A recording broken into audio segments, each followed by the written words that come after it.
Bonsoir à tous, soyez les bienvenus sur Polynésie, la première. Dans l'actualité de ce dimanche 4 septembre, oui à l'observation des baleines, mais dans le respect des règles environnementales. Les gendarmes de la brigade nautique de Papeete contrôlaient plaisanciers et prestataires ce matin. Supprimer l'indemnité d'éloignement des fonctionnaires d'État, comment réagissent les syndicats à cette proposition de loi de la sénatrice Lana Tetuanui? Nous verrons qu'ils n'y sont pas très favorables, en tout cas pas sous cette forme. La sénatrice espère avoir le soutien des députés. Nous demanderons à Moetai Broderson ce qu'il en pense. Il est notre invité ce soir. Retour de notre page Tout Âge au sport. David Chang nous parlera course à pied avec la Trans-Tahitienne, judo avec la Tahiti Oceania Open et ne manquez pas les magnifiques images de kitesurf. Pour terminer, vous assisterez à une pêche au bonite à Tautira, un moment capturé par l'une de nos équipes en 2004. Nager avec les baleines, un privilège possible entre les mois de juillet et novembre. Les cétacés viennent se reproduire dans nos eaux avant de retourner vers les régions polaires. Au fil des ans, les règles du whale watching sont de plus en plus strictes. La brigade nautique de la gendarmerie de Papeete veille à leur application. Mélissa Chong et Patita Sabea. Ces clichés datent d'il y a seulement 3 jours. Une baleine encerclée de nageurs qui ne respectent pas la distance avec le cétacé. Une scène qui se répète régulièrement et qui a le don d'agacer les plaisanciers. Moi j'habite à Nordhoff, tous les jours on voit tous les bateaux qui suivent les baleines et ils s'en foutent, ils suivent la baleine, ils sont avec la baleine elle vient ici pour se reposer avec les baleineaux et du coup ils suivent les baleines, ils les traquent, c'est de la chasse et ça se fait pas il n'y a pas de respect de l'animal. Et c'est devenu tellement la sortie du dimanche qu'il y a de l'abus et puis l'abus fait qu'il faut des règles et puis les règles sont assez strictes donc on va dire c'est logique. Veiller au respect de l'animal, c'est une des missions de la brigade nautique de Papeete. Les baleines sont nombreuses, alors difficile de quadriller tout le secteur de Papeete à la presqu'île. Les bateaux doivent se trouver à 100 mètres, les nageurs à 30 mètres. En aucun cas ils doivent encercler la baleine et jamais se retrouver dans la trajectoire d'une baleine. Ce week-end, seulement 2 infractions ont été constatées sur le plan d'eau. L'amende de 3e classe s'élève à 9 000 francs. En cas de délit, selon le Code de l'environnement, la contravention peut s'élever jusqu'à 17 800 000 francs et entraîner la saisie du matériel. Supprimer l'indemnité d'éloignement des fonctionnaires d'État affectés en Polynésie française. La proposition de loi de Lana Tetuanui est sans équivoque. La sénatrice veut favoriser l'emploi local, mais les syndicats ne l'entendent pas tout à fait de cette oreille. Environ 9 000 fonctionnaires seraient concernés et parmi eux des Polynésiens. Nicolas Suir, Patrick Tinsing. Supprimer l'indemnité d'éloignement dont les fonctionnaires d'État bénéficient, c'est l'essence de la proposition de loi déposée par la sénatrice Lana Tetuanui le 8 août. L'indemnité est liée à la mobilité entre la France métropolitaine et les Outre-mer. Le but de sa suppression est de favoriser le retour des fonctionnaires polynésiens au Fénois. On se plaint tous ici que beaucoup de nos postes de travail, mais tout corps d'État confondu, sont occupés par des métropolitains. On parle d'océanisation des cadres. Voilà la raison pourquoi j'ai voulu déposer cette proposition de loi. Les syndicats ne sont pas d'accord en général pour supprimer une indemnité. Pour eux, celle-ci doit être étendue au plus grand nombre, car tous n'en profiteraient pas. Notamment nos collègues polynésiens qui exercent en France en tant que fonctionnaires d'État, qui souhaitent revenir, que cette indemnité puisse leur être appliquée. Et à contrario, lorsque nous passons des concours en France, quand nous réussissons et que nous allons nous installer, qu'on ait cette indemnité d'éloignement. L'indemnité d'éloignement représente 5 mois de salaire brut en métropole et peut être majorée. Pas question de se priver d'une telle manne. Cette indemnité ne serait pas pour nous à supprimer puisqu'elle sera réinjectée dans la vie polynésienne, dans l'économie et utilisée ici à bon escient. En tout cas, la Polynésie en profitera aussi. La proposition ne concerne que la Polynésie française. Alors, les syndicats clament que la loi doit être la même pour tous et que d'autres moyens d'ailleurs existent pour le retour des Polynésiens. Bonsoir Moetei Broderson. Yorana. Vous avez entamé votre deuxième mandat de député à l'Assemblée nationale. Supprimer l'indemnité d'éloignement des fonctionnaires d'État en Polynésie française, est-ce une bonne idée selon vous ? Alors, ce n'est pas une idée nouvelle, puisqu'elle avait déjà été émise par la délégation aux Outre-mer sous la présidence de mon prédécesseur Olivier Servat, dans le cadre d'une mission d'information à laquelle participait Nicole Sanquer notamment. L'idée derrière, c'est de réduire l'attractivité du territoire pour effectivement qu'il y ait plus de Polynésiens qui occupent les postes par rapport aux métropolitains qui se retrouvent détachés ici. Maintenant, ce qui est peut-être un peu délicat, c'est que visiblement les syndicats n'ont pas été consultés en amont. Donc je comprends leur position, ils peuvent trouver ça un peu incongru, cette proposition de loi. Il faudra, je pense, examiner le texte dans le détail. Je ne suis pas convaincu qu'arriver à le limiter uniquement la Polynésie va être possible. Or, pour d'autres territoires outre-mer, cette attractivité, elle est essentielle. Nous n'avons pas de mal à attirer, on va dire, des fonctionnaires. On s'en plaint parfois. Mais d'autres territoires, comme la Guyane, comme Mayotte, ont absolument besoin de ces dispositifs. Oui, faute de quoi, personne n'irait. La délégation outre-mer, c'est un sujet qui fédère ou qui divise ? C'est un sujet qui divise. C'est un sujet qui divise. En tout cas, la sénatrice a déclaré qu'elle attendait votre soutien sur cette question. C'est vrai que ça paraît naturel au vu des idées indépendantistes, peut-être, qui vous animent. Il faut examiner le texte. On n'a pas encore reçu la proposition de l'ANA. On va l'examiner avec beaucoup d'attention et c'est pas un sujet nouveau, mais... vous y êtes sensible. On y est sensible, évidemment. Oui. Un mot sur la mission d'Edouard Fritsch à Paris, vous qui étiez adjoint au maire de Faa'a. Le dossier de l'aéroport est central pour vous, j'imagine ? Il est central, mais on a une position très différente, évidemment, au Taveuni-Huratira, puisque nous, ce qu'on dit, c'est que le prérequis, c'est que cet aéroport revienne à la Polynésie avant tout. Aujourd'hui, on est dans un contexte où le propriétaire de l'aéroport, c'est toujours l'État. Et c'est l'État qui lance ces procédures d'appel d'offres, avec plus ou moins de bonheur d'ailleurs, et c'est l'État qui, in fine, décide de qui sera le prestataire. Nous disons qu'il faut que ce soit la Polynésie qui détienne cet aéroport et qui fasse ces démarches. Merci pour ces premières réponses. Vous restez avec nous. Nous allons à Tayalapu-Est maintenant, où plus d'une quarantaine de personnes ont reçu les clés de leur logement flambant neuf. Des whare-OPH sur pilotis construits sur des terrains familiaux. À Pueul, Lili Temar Yauma accède enfin à la propriété après plusieurs années d'attente. On voit cela avec Mélissa Chang et David Chang. Et voilà, ma maison est finie. Je suis contente. Lily découvre sa nouvelle maison, un whare-OPH de 3 chambres. À 83 ans, la voici enfin propriétaire. Après 9 mois de travaux, l'émotion se lit sur son visage. Quand je regarde cette fenêtre, elle est toute neuve. Avant, dans mon ancienne maison, j'utilisais un bois pour ouvrir ma maison. C'est différent. Ici, tout est beau, tout est neuf.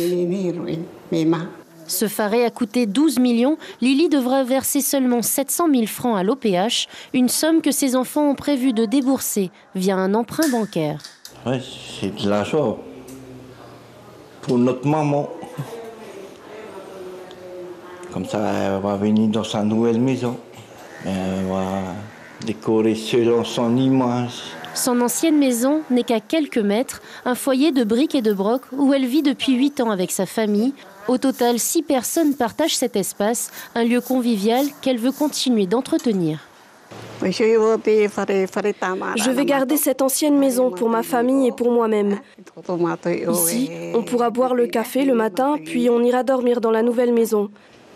Cet espace sera dédié à nos activités quotidiennes.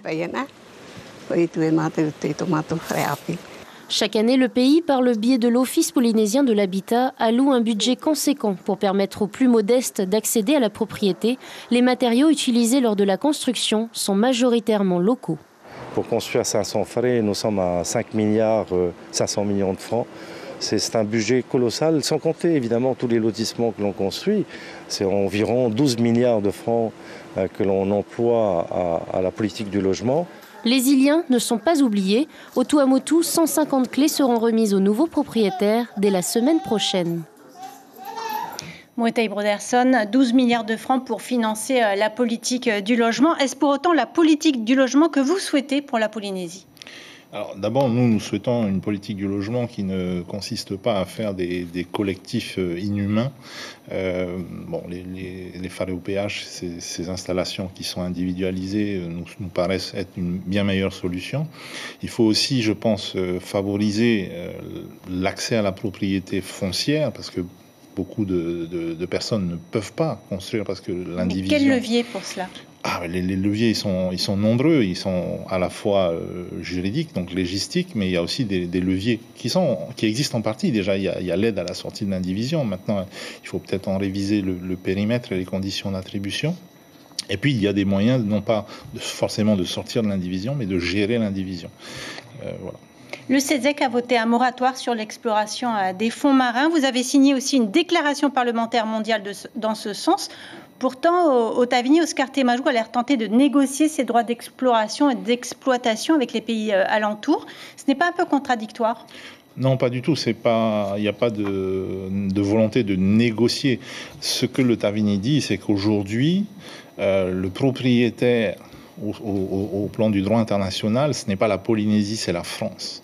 Et que si demain des négociations devaient avoir lieu, ce ne seraient pas les Polynésiens qui négocieraient. Donc, un peu comme pour l'aéroport, nous disons la première chose à faire, c'est de fixer qui est propriétaire de ces ressources. Très rapidement, Moetai Broderson, l'État demande un audit de la décolonisation à Nouméa. Comment vous réagissez ? Sur le principe, c'est logique. Maintenant, qui va faire cet audit? Quel va en être le fond et la forme? Et comment ça va être utilisé? Si c'est pour ensuite aller à l'ONU demander la désinscription de Kanaki, Nouvelle-Calédonie, je pense que ce sera pour l'État un aveu d'échec. Et je pense que le paragraphe 1 de cet audit devrait s'intituler « Troisième référendum, nul et non avenu ». Un grand merci, Moetai Broderson, pour toutes vos réponses et toutes ces explications. Nouvel accident mortel à Moorea. Vendredi soir, 2 conducteurs de vélos électriques se sont percutés à Atiha. L'un d'entre eux, âgé de 52 ans, est décédé des suites de ses blessures. Selon les premiers éléments, les 2 cyclistes ne portaient pas de casque. Voilà qui porte à 21 le nombre de tués sur les routes depuis le début de l'année. C'est la rentrée et c'est dimanche sur la première. C'est donc le retour de notre page Tout âge au sport.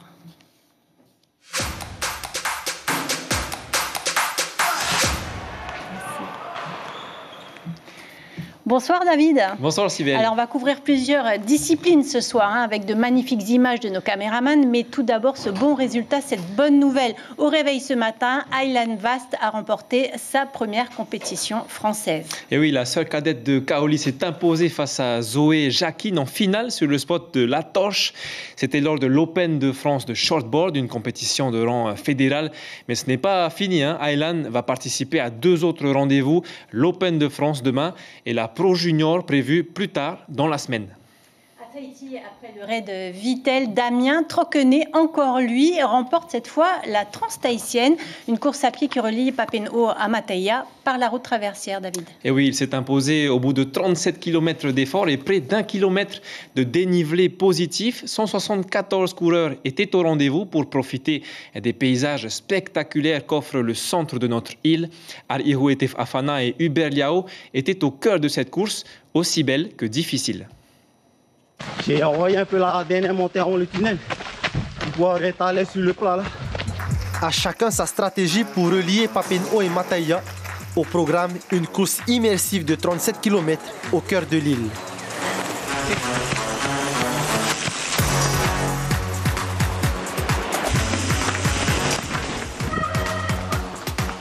En run and bike, où le coureur et le cycliste évoluent ensemble, les changements sont stratégiques. À ce jeu, le duo Lubin-Rimon confirme sa suprématie. Les participants du championnat du monde Xterra en octobre prochain devancent leurs plus proches concurrents de plus de 10 minutes. La partie vélo, c'est là où c'est le plus dur parce que les pentes à 18-20%, en fait le coureur va plus vite. Mais non, c'était cool, on s'est bien entraîné et voilà, on a pris énormément de plaisir. En individuel, le Français Loris Lasserre tente de suivre Damien Troquenet, mais le local ne sera jamais inquiété durant sa course de 2h45 minutes. Les 10 premiers kilomètres, voilà, c'était accroché. le gars a accéléré fort dans les descentes, du coup moi j'ai resté un peu sur mon rythme, du coup il repassait un peu devant dans les descentes, je repassais devant dans les montées, puis après à un moment donné il a lâché. Il s'est envolé dans la montée vers le tunnel, là j'ai pas pu le suivre, donc je me suis mis à mon rythme, je m'étais fixé moins de 3 heures après du coup dans la tête et je finis en 2,59, donc les 5-6 derniers ont été durs, je l'ai fait au mental mais je suis très content. La transe tahitienne allie beauté et difficulté, alors toutes les années les coureurs en redemandent. Allez, forte.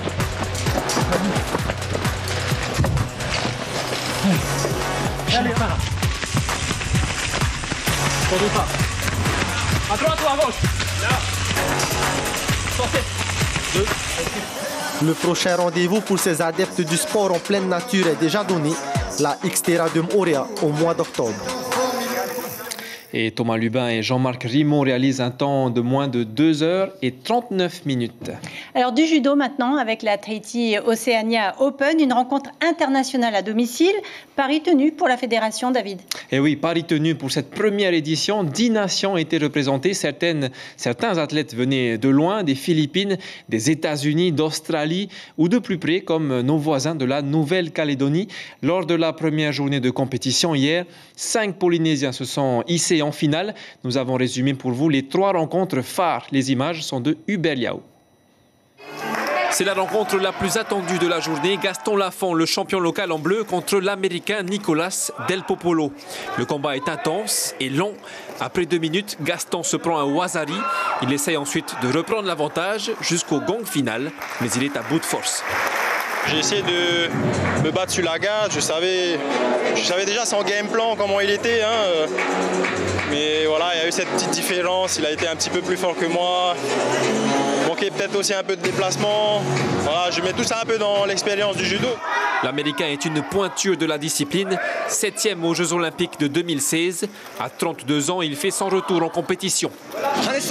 Honnêtement, je pensais que j'allais dominer le combat, mais il était très fort aujourd'hui. Je lui ai même dit à la fin du combat, waouh, tu es très fort, continue comme ça. Dans la catégorie des 66 kg, le junior Kerian Vazapoli est opposé au Philippin Shugen Nakano. Ce dernier met un Wazari au Tahitien, mais Kerian réplique. Seulement quelques instants plus tard, Shugen, qui figure parmi les 100 meilleurs mondiaux, fait parler son expérience et projette son adversaire. C'est, on va dire, une erreur de ma part. Donc c'est des choses qui se travaillent. Donc c'est plutôt positif. Effectivement, lui, il s'entraîne énormément, il fait beaucoup de compétitions à l'international. Mais je pense qu'il a été un peu surpris finalement du niveau de Polynésien. Chez les femmes de moins de 63 kg, Tirei Matuatini affronte l'américaine Carly Carouf. C'est la première fois que la Tahitienne rencontre une combattante étrangère. C'est même quelqu'un qui a l'habitude de grosses compétitions. Et ici, on est tout petit à côté. Donc le niveau, c'est sûr, il est un peu plus bas. Et je pense que c'est pour ça aussi que j'ai malheureusement perdu. Malgré ma place de 2, je suis quand même contente d'avoir pu faire une compétition internationale. Au total, comme Tirei Matuatini, 29 compétiteurs locaux ont pu se frotter à des athlètes de niveau mondial. C'est le but de cette première édition des Océania. Il nous manque d'aller nous déplacer sur certaines compétitions. Il nous manque de reproduire ce tournoi tous les ans pour avoir vraiment de l'opposition qui vient et que nos jeunes ils prennent de l'expérience. Ces rencontres font partie de la stratégie de préparation de la Fédération tahitienne en vue des Jeux du Pacifique de 2027. Allez, comme promis, direction le plan d'eau de Mahina avec du beau spectacle. La Kitesurf Tahiti Big Air Contest a permis d'admirer les meilleurs de la discipline. Rayari Fadi a encore gagné. Et oui, et Torea Charles prend la 2e place et Ronnie Svar est 3e. Les compétiteurs ont montré tout leur savoir-faire. Regardez, le reportage est de James O et Hubert Liao. Ils partagent une passion commune, la glisse. Vendredi après-midi, sur le plan d'eau de Hitimhana, la Tahiti Big Air Contest est lancée. 14 riders sont inscrits pour cette 2e édition. Parmi eux, Noah, 17 ans. Il pratique ce sport depuis 2 ans. Pour une première fois, ça s'est très bien passé, même si je ne suis pas parmi les premiers, parce que je n'ai pas envoyé au moins 5 figures, comme d'après ce que j'ai compris. Mais je suis quand même content et je ferai mieux l'année prochaine.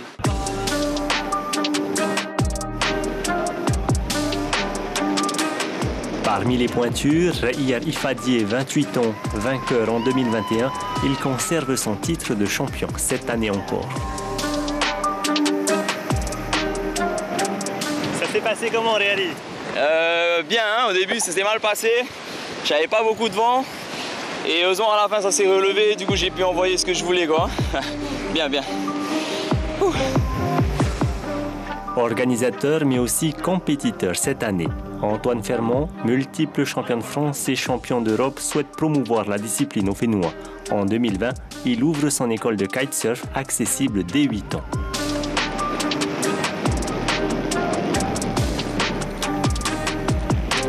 C'est surtout ici pour promouvoir la discipline, pour faire vivre un peu l'esprit kite quoi, et faire bouger un petit peu au niveau du spot quoi. C'est cool. Après c'est surtout pour s'amuser, hein. Nous on fait ça, on organise ça, c'est pour s'amuser. On l'a fait, c'est pour s'amuser aussi. Ride avec les copains quoi. C'est bien, ça met un petit coup de boost tu vois. Au moins il y a des nouvelles figures qui se font là au Fénois qui n'avaient jamais été faites parce que les gens ils sont motivés quoi pour faire une compète.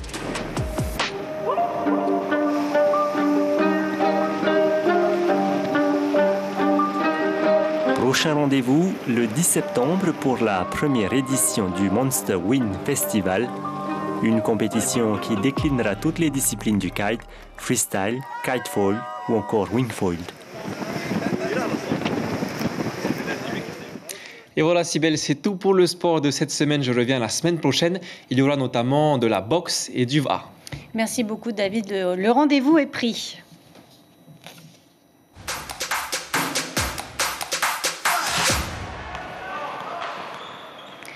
Petit saut dans le temps à présent. 2004, c'est pas si loin. Fénois d'avant nous emmène à Taoutira pour une pêche miraculeuse de bonite. Sujet signé Olivier Jolin.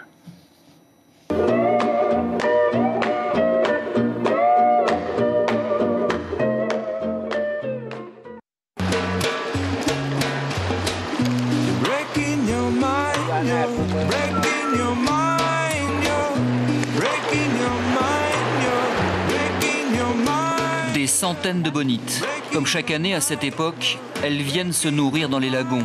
À Taoutira, les pêcheurs les attendent de pied ferme. Cette année encore, elles sont au rendez-vous. Cette année encore, elles finissent dans les filets des pêcheurs. Depuis hier, le spectacle est le même. Une vraie battue, un coup, un seul, on découpe, on vide. Le scénario est bien rodé.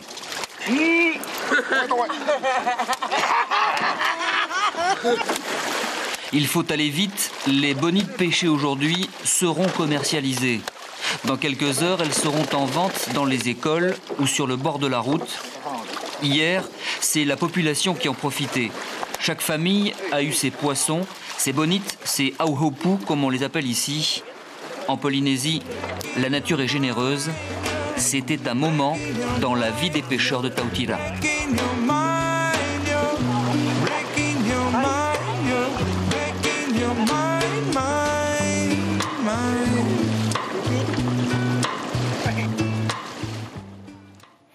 Et avant de se quitter, notez ces rendez-vous de la semaine. Lundi, le début du 12e colloque de linguistique océanienne. Jeudi, à l'hôpital de Taravo, l'Institut du cancer organise une opération de dépistage gratuit du mélanome. Enfin, samedi 10, la journée mondiale de prévention du suicide. Autre rendez-vous demain matin en radio, l'invité café un peu après 7h. Ibrahim Ahmedazi reçoit le procureur général près la cour d'appel, Thomas Pizon. Il sera question d'un séminaire international sur la lutte contre le trafic de drogue. Je vous rappelle l'information principale de cette édition. Les syndicats de fonctionnaires d'État en Polynésie disent non à la proposition de loi de la Natetuanui, en tout cas pas sous cette forme. S'ils sont pour l'emploi local, ils ne veulent pas pour autant la suppression de l'indemnité d'éloignement des fonctionnaires d'État dont les Polynésiens peuvent profiter. À la une de Tahiti Info demain, le procès d'un massacre à Manoué. Au programme de votre soirée sur la première, la série Impeachment et le film Perfect Sense. Voilà, on arrive au terme de cette édition. Merci de l'avoir suivi. Demain et tout au long de la semaine, vous retrouverez Ayata Tarahu aux commandes de vos JT. Excellente soirée à vous sur la première et à bientôt.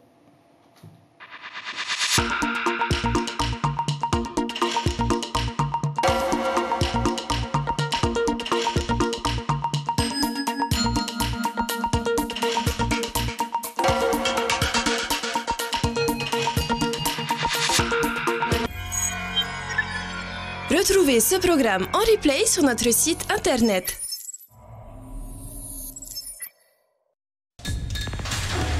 L'information en continu sur Polynésie la première, Internet et réseaux sociaux.